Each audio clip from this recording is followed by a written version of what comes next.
I will begin by saying that I'm not an expert on climate change or the climate crisis or the solutions for what the planet is facing. But I am a human being on this planet, and as such, I am responsible for what is happening to the earth on which I live.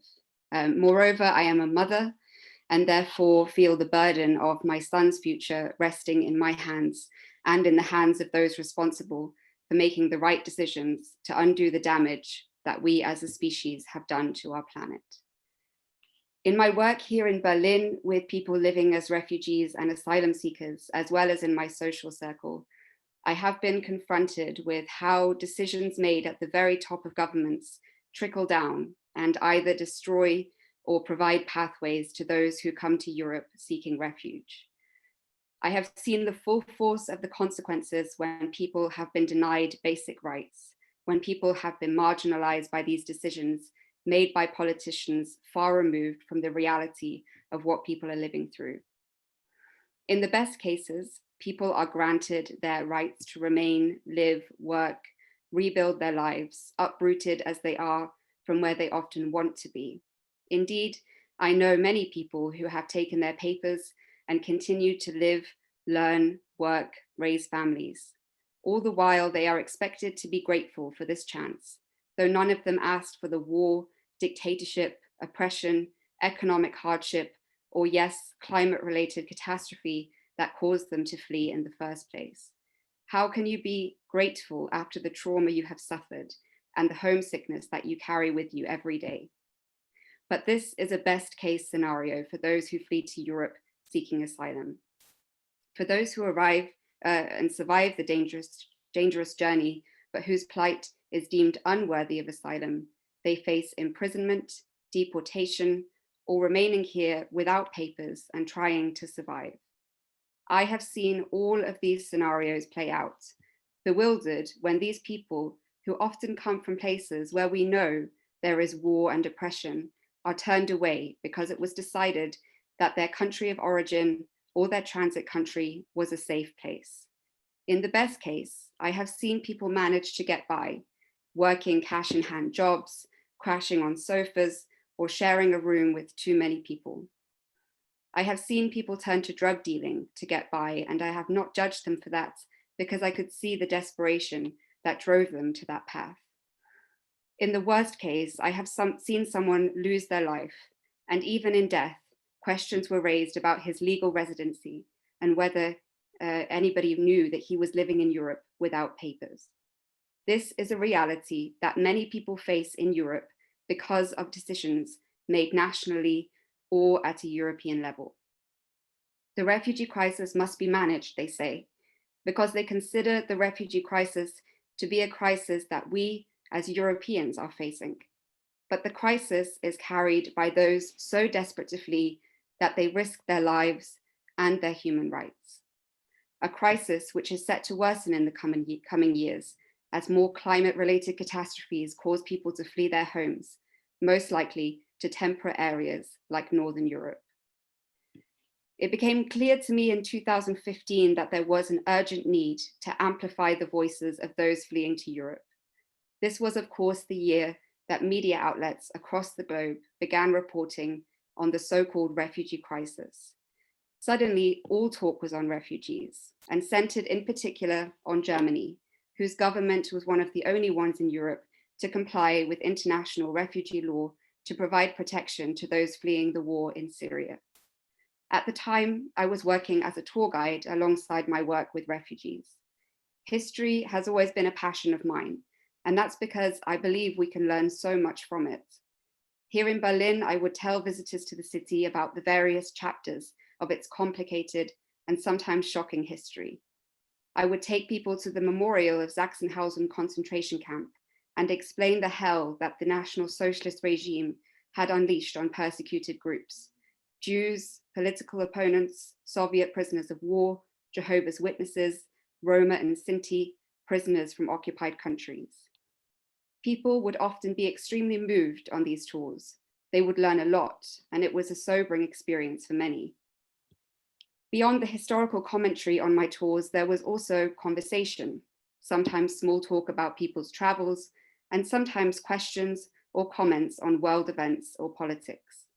In 2015, people joining my tours began to ask questions about those fleeing to Germany seeking asylum.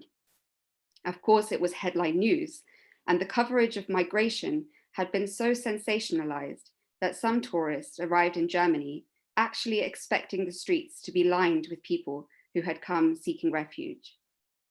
Tourists began to ask me many questions about what was being called the refugee crisis and what life was like for refugees here in Germany. Having already been working in the field for a few years and little attention being paid to the topic, it was strange to suddenly be asked questions about it on my tours. Although I spoke all day about historical figures and stories of what people had gone through in the past, it didn't feel right to discuss other people's lives and experiences who were continuing to go through the turmoil of life as refugees. Some of these people were my friends.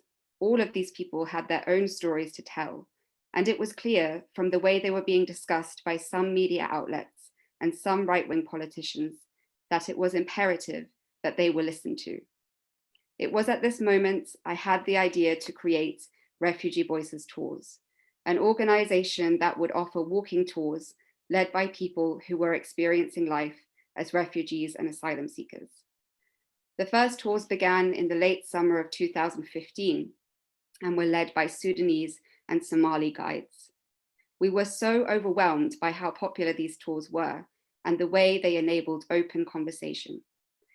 Syrians who came on the tour in late 2015 decided they also wanted to lead tours. And after attending one of my own historical walking tours, we realized that there were many parallels to be drawn between German history and what is now happening in Syria. Both countries had experienced brutal regimes, oppression, revolution, war, forced migration, and dangerous border crossings. That's how the tour Why We're Here was born, which uses Berlin's history to explain what is currently happening in Syria and why so many people were forced to flee. The tour seeks to show that there are commonalities between Europeans and those fleeing from the global south. Moreover, we want to challenge the notion that we have learned from history, a phrase we often hear in Europe in relation to the dark history of the 20th century is never again. But we can't keep repeating the same mistakes and then saying never again. We must implore our governments to learn from the failure to help refugees now in order to help climate refugees in the future. Alongside my work at Refugee Voices Tours, I wanted to better understand the political decisions affecting those around me and the legal foundations on which they were made. And so I quite reluctantly dragged myself back to university to study international human rights law. What I learned was that there are many well-intentioned, legally binding treaties, and that these were built off the back of some of humanity's darkest chapters. These documents were a way to set in stone the lessons that our predecessors learned, and learned the hard way.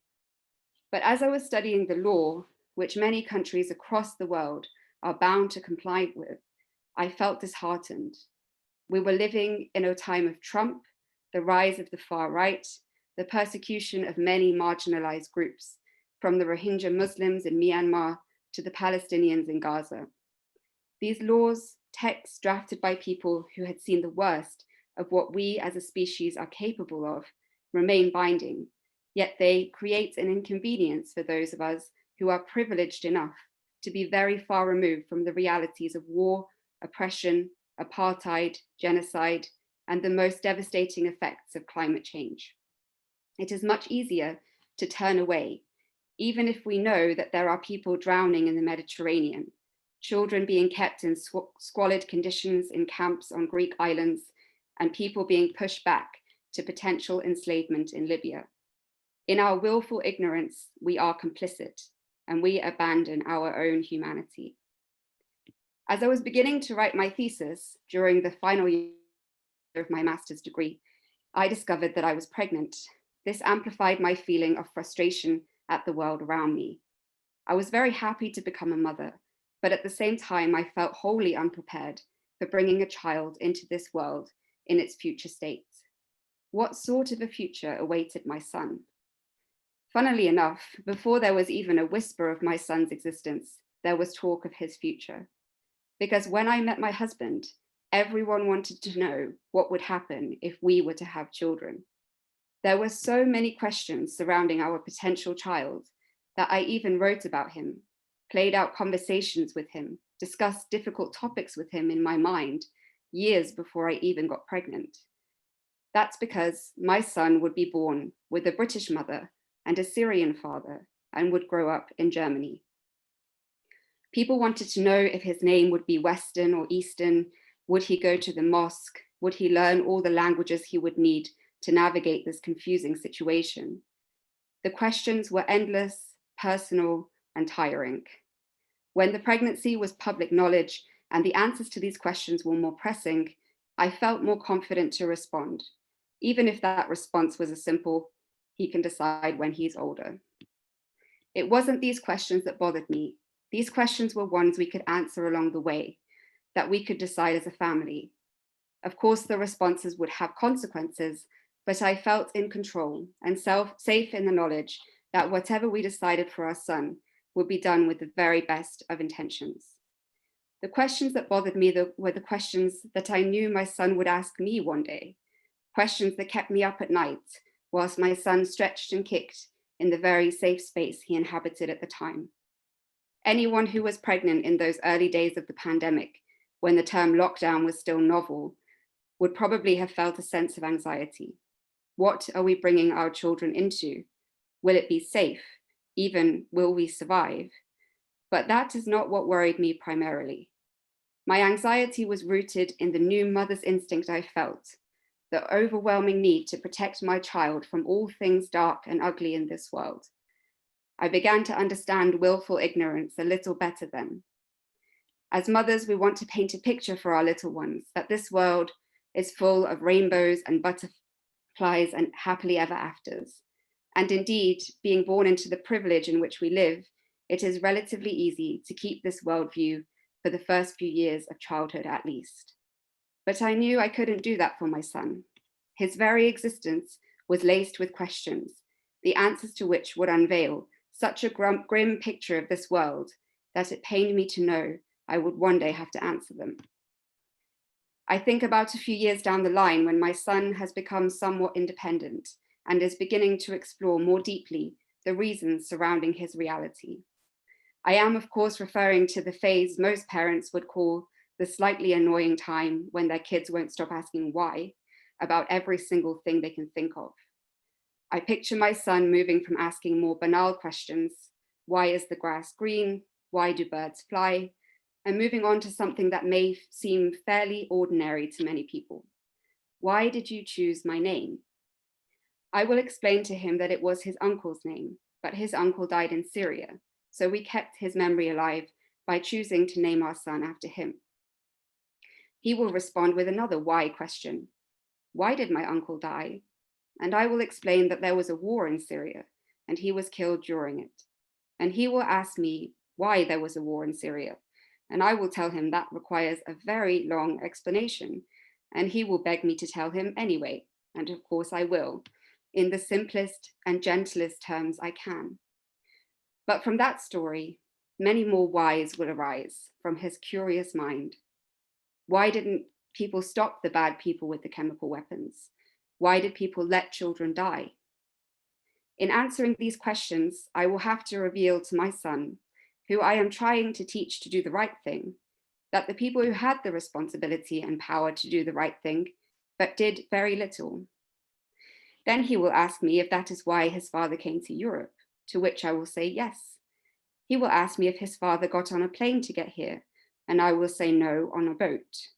And when he asks me why, I will explain it's because there were no safe ways to get to Europe, even for people like his father, who was in grave danger.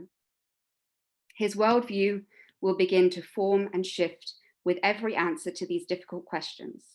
He will begin to wonder about responsibility, the need to help others, the obligation to intervene when people do things that are, by all accounts, evil.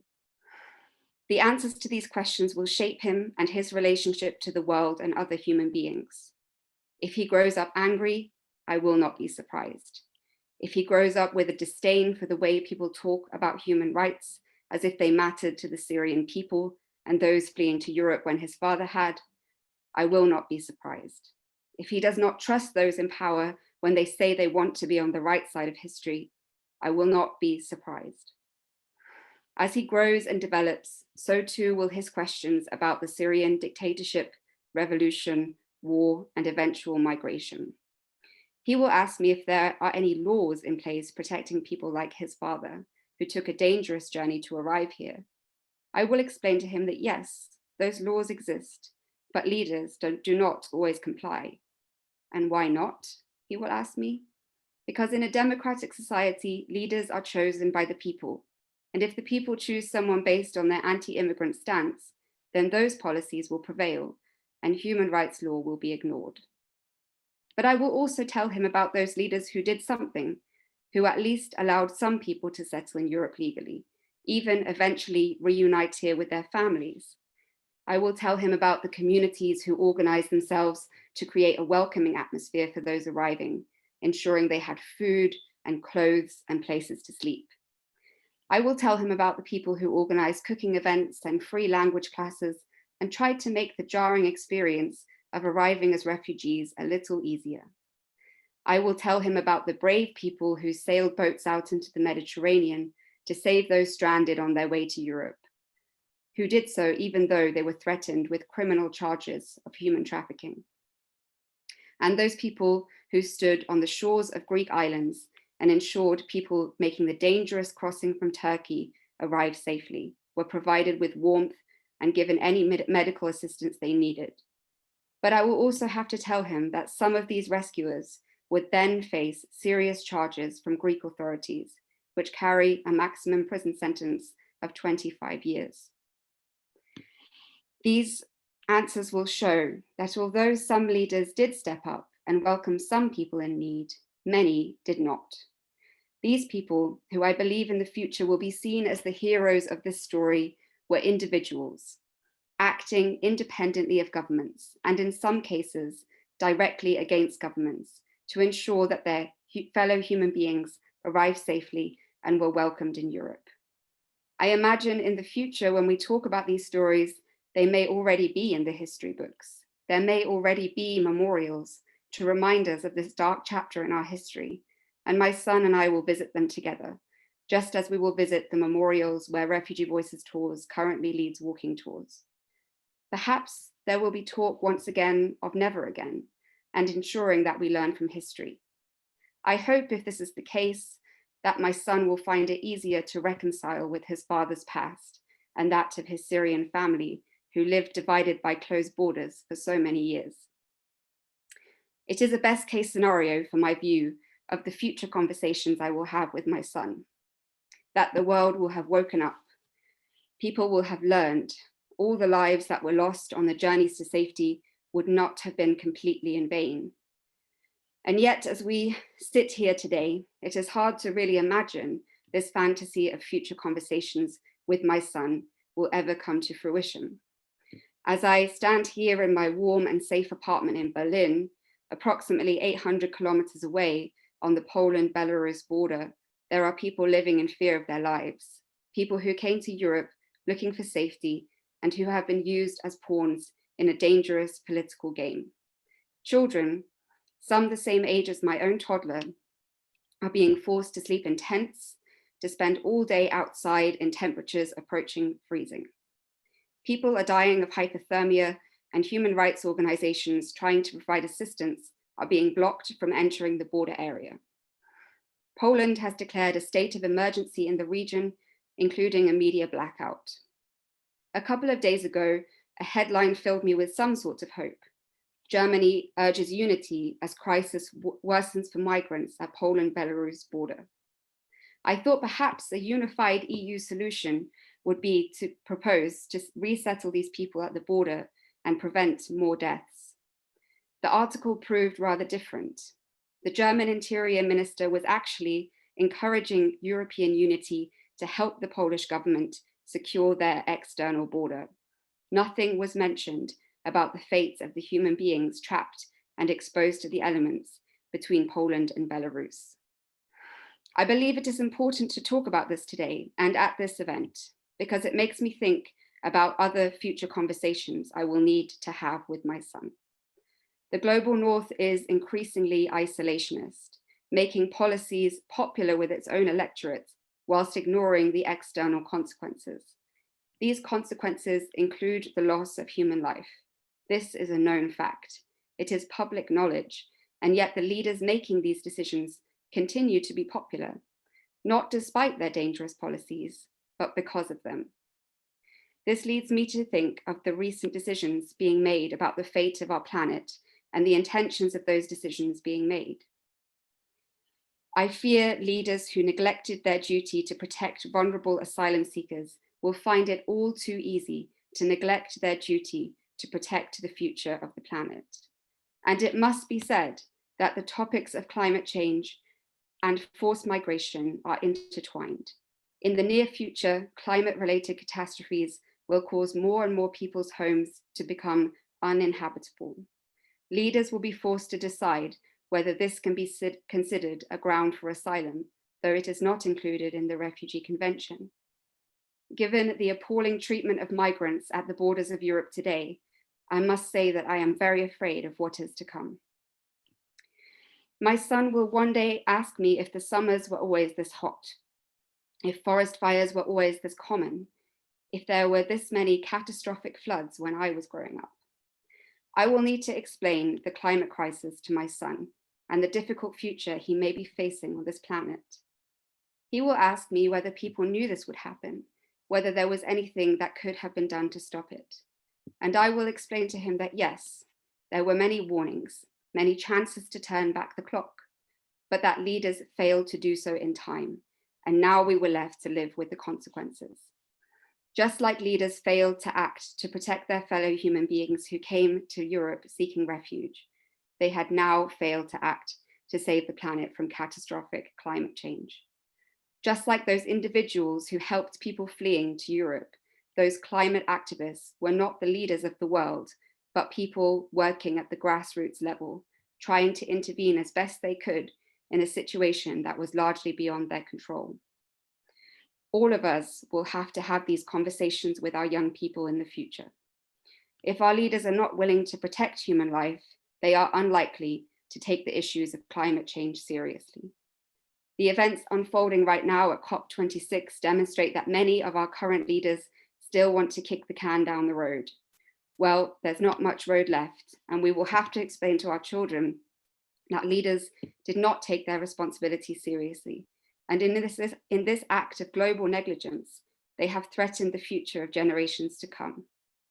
What differs greatly about these imagined future conversations with my son is that although I imagine one day to be walking around memorials, trying to learn from the history of migration and the Syrian conflict, ensuring people's lives weren't lost in vain, as we do at Refugee Voices Tours, the conversations about the climate crisis will play out very differently.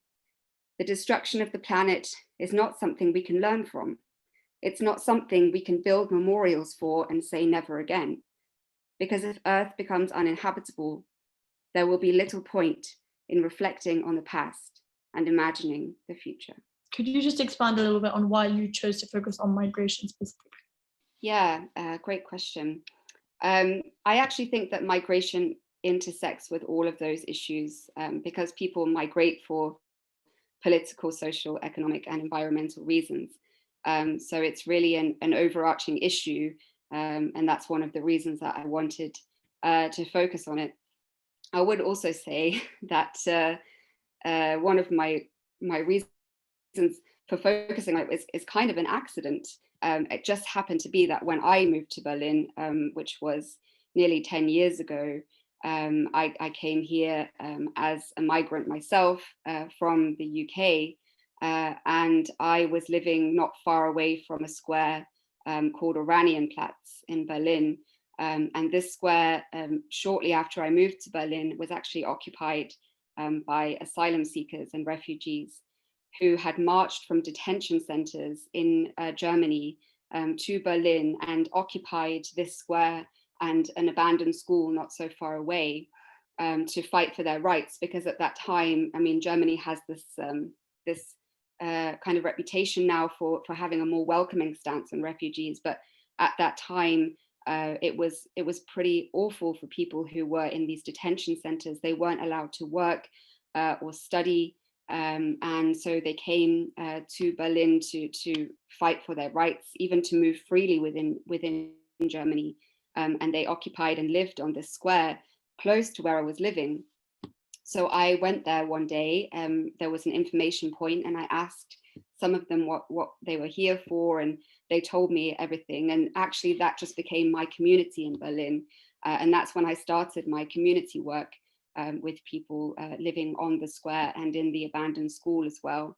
And that's when I kind of became more aware of the situation and the need to focus on this issue, especially as I myself was living in Germany as an immigrant and just kind of seeing the differences. Me myself as a white Western European immigrant, I had so many privileges, and these people who were fleeing largely from African countries were treated just so differently, and they really did not enjoy the same rights that I had, and I felt that there was some injustice to that. And I also feel that it is such a pressing issue. I think it's one of the most pressing issues of our time, because, as I said during my talk, people are dying. People are dying as we are having this event right now. People are drowning, and this is something that everybody knows about. And children are living in terrible conditions in camps. There are, thousands of unaccompanied minors in Europe who came here seeking refuge, and they are missing. We don't know where they are. And I think that's one of the things that makes me want to concentrate on this issue, because I don't know what else to concentrate on. For me, this is such an urgent issue that we need to address, and not enough people are addressing it, and not enough of the right people are addressing it as well. I mean, I have to say I'm a very small actor here, and I think it really needs to, we need to see a shift in the attitudes at the higher level, and so that's why I focus on it. Yeah. I'd like to ask you, how do you face the daily struggles coming from ongoing opposing currents of anti-refugee groups and also dictator normalizers? Yeah, how does anybody deal with with these daily struggles? I have to say that I think I was hoping I would become a little bit more hardened to this sort of rhetoric, but I think it's become the opposite. That I feel a little bit jaded. But what keeps me going and how I face those daily struggles, which obviously affect not just my work, but also my personal life, is that I just think of what the guides at Refugee Voices Tours do. It is amazing. I mean, I appreciate that people are saying like that I'm doing good work, but the guides of Refugee Voices Tours are the ones who are doing the amazing work, because they open up every time they do a tour, and they invite people to ask them the most personal questions about some of the most traumatic things that they've ever been through, just so that they can get their message across, and so that they can continue to talk about the values of the Syrian revolution, and so that they can ensure that people really understand what's going on. And so whenever I feel very disheartened by these opposing currents of anti-refugee groups and, as you say, dictator normalizers, I just think of the people like the guides at Refugee Voices Tours, who are continuing the struggle and continuing to really fight for what they believe in. And I think in the end, they're the people who will prevail, and they're the people who will be remembered very kindly by history.